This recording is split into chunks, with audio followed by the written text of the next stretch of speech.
Rumpelstiltskin, a Ladybird book.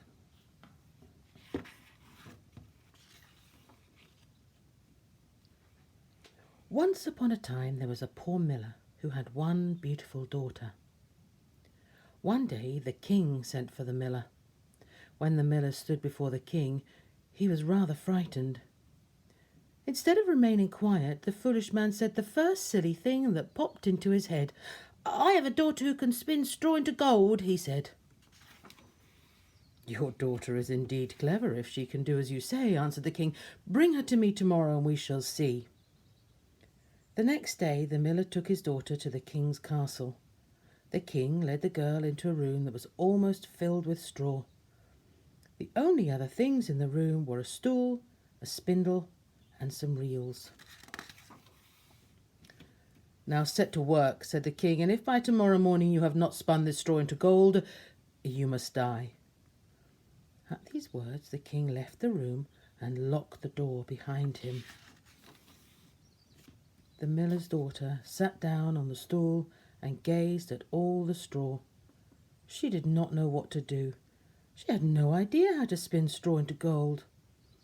And as she thought about the next morning, she grew more and more afraid, and at last she hid her face in her hands and wept. All at once the door flew open, and in came the strangest little man she had ever seen. "Good evening, Mistress Miller," said the tiny man. "Why are you crying?" "Alas," replied the girl, "I have to spin all this straw into gold, and I do not know how to do it." "But I do," said the mannikin. "What will you give me if I spin it for you?" "My necklace," replied the girl. The little man took the necklace and sat down in front of the spinning wheel. Whirr, whirr, whirr, 3 times round, and one reel was full. The mannikin put on another reel. Whirr, whirr, whirr, 3 times round, and the second reel was full. And so it went on all night.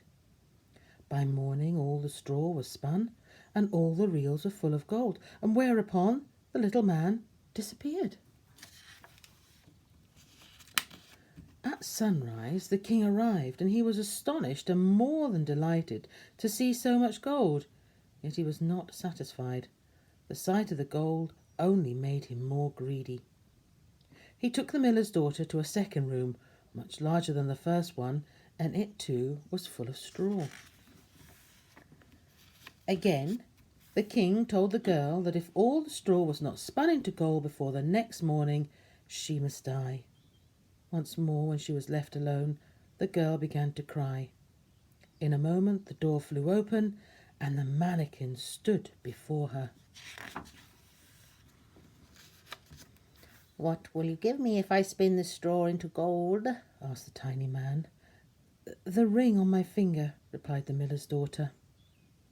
The mannikin took the ring and sat down before the spinning wheel. He spun straw all night until all the reels were full of gold. Then once more he disappeared. The king arrived at sunrise, and again he was delighted to see all the gold. Yet still he was not satisfied.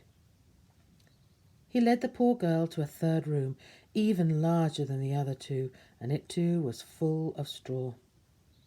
This time the king said to the girl, "Spin this straw into gold before morning, and you shall be my queen."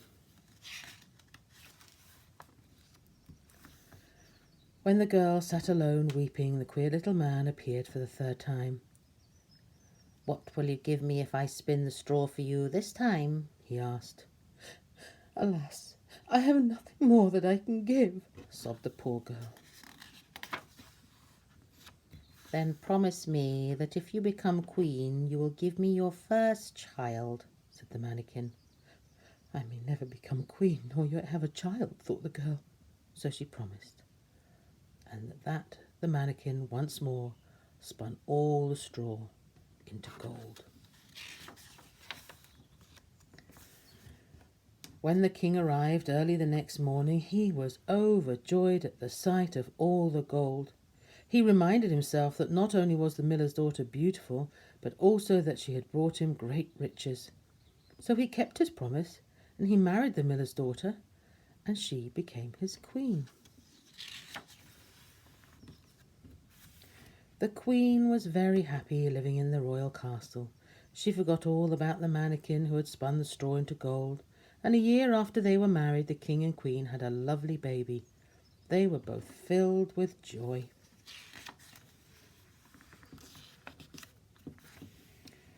A few days later, the mannikin suddenly appeared in the queen's bedroom.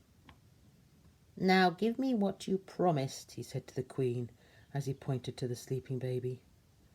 The poor queen was horrified and clutched her baby tightly to her. The queen offered the mannikin all the riches of her kingdom if only he would release her from her promise. The tiny man refused them all.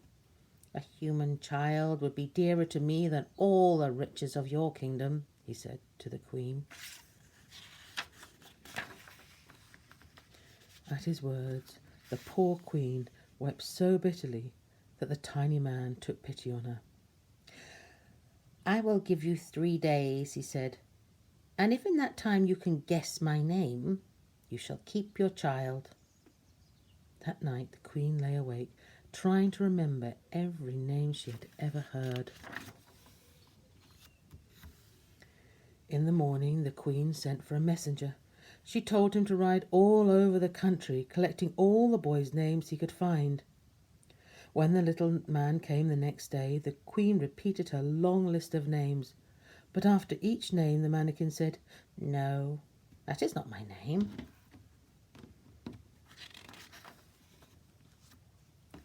The next morning the queen sent out her messenger to another country. He came back with a long list of the queerest names she'd ever heard. The queen repeated all these strange names to the little man on his second visit. After each name he shook his head and said, "No, that is not my name." The poor queen was in despair. On the third day, it was very late, when the messenger returned. "I have not been able to find one new name," he said, "but as I came to a high mountain at the end of the forest, I saw a little house, and in front of the house a fire was burning. The queerest little man was hopping and jumping around the fire," went on the messenger, "and this is what he was singing. Although today I brew and bake, tomorrow the queen's own child I'll take. The guessing game she'll never win, for my name is Rumpelstiltskin." On hearing this, the queen clapped her hands with joy. When the mannikin arrived, she pretended that she did not know his name. "Is your name Twinkletoes?" she asked. "No, that is not my name." "Is it Chagrabanda?" she asked. "No, that is not my name," he replied.